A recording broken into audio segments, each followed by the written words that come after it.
बिस्मिल्लाहिर्रहमानिर्रहीम। अस्सलाम वालेकुम, welcome back to my channel. आज मैं आपके साथ कड़ी पकौड़ा की रेसिपी शेयर कर रही हूँ। गर्मियों में ये रेसिपी आप ज़रूर ट्राई करें और बहुत मज़ेदार और परफेक्ट रेसिपी है। कड़ी पकौड़ा बनाने के लिए हमें कुछ चीज़ें चाहिए। आधा किलो दही है, इसके लिए मैंने बेसन आधा कप लिया है और इसके अलावा लहसुन का पेस्ट 1 टीस्पून और एक छोटी प्याज का पेस्ट है। इसके अलावा मैंने घी 1/4 कप लिया है, सॉल्ट 1 टीस्पून फुल लिया है, रेड चिली पाउडर 1.5 टीस्पून है और हल्दी है 1 टीस्पून। सबसे पहले बेसन जो लिया था मैंने आधा कप और आधा किलो दही, उसको मैंने मिक्स कर लिया और इस मिक्सचर को मैंने ब्लेंडर में डाल लिया है। 1 गिलास पानी डाल के हम इसकी लस्सी तैयार कर लेंगे। बहुत अच्छे से इसको ब्लेंड करके रख लेंगे हम। अब 1/4 कप घी हम डालेंगे पैन में और इसमें जो मैंने एक छोटी प्याज का पेस्ट बनाया वो शामिल कर देंगे। लहसुन 1 टीस्पून शामिल कर देंगे और इसको 2 मिनट के लिए फ्राई कर लेंगे। अब नमक, मिर्च और हल्दी शामिल करके हम इसको 3 से 4 मिनट के लिए भून लेंगे कि घी हमारा ऊपर आ जाए। ये देखिए मसाला हमारा तैयार हो गया। अब जो हमने बेसन और दही और पानी को ब्लेंड करके रखा हुआ था वो हम इसमें छान के शामिल कर लेंगे। इसको छानना ज़रूरी है ताकि इसमें जो है वो गुठलियाँ नज़र ना आए।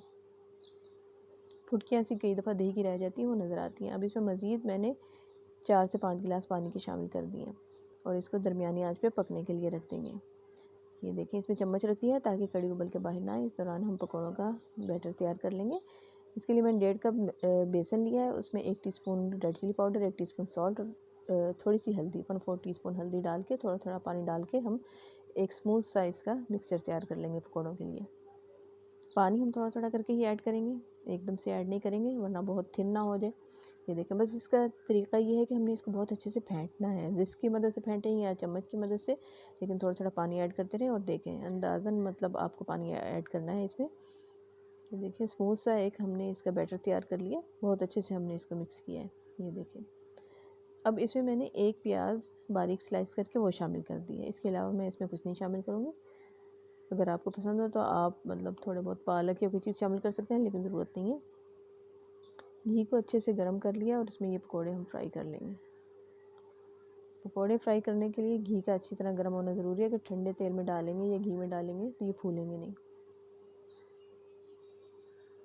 इस दौरान कड़ी जो है वो दूसरे चूल्हे पे पक रही है लगातार, उसको हम बीच बीच में देखते रहेंगे। पकोड़े हम तैयार कर लेंगे इसी तरह सारे। बाकी का भी बैटर हम डाल के इसी तरह पकोड़े हम बना के एक साइड पे रख लेंगे। गर्मियों में ये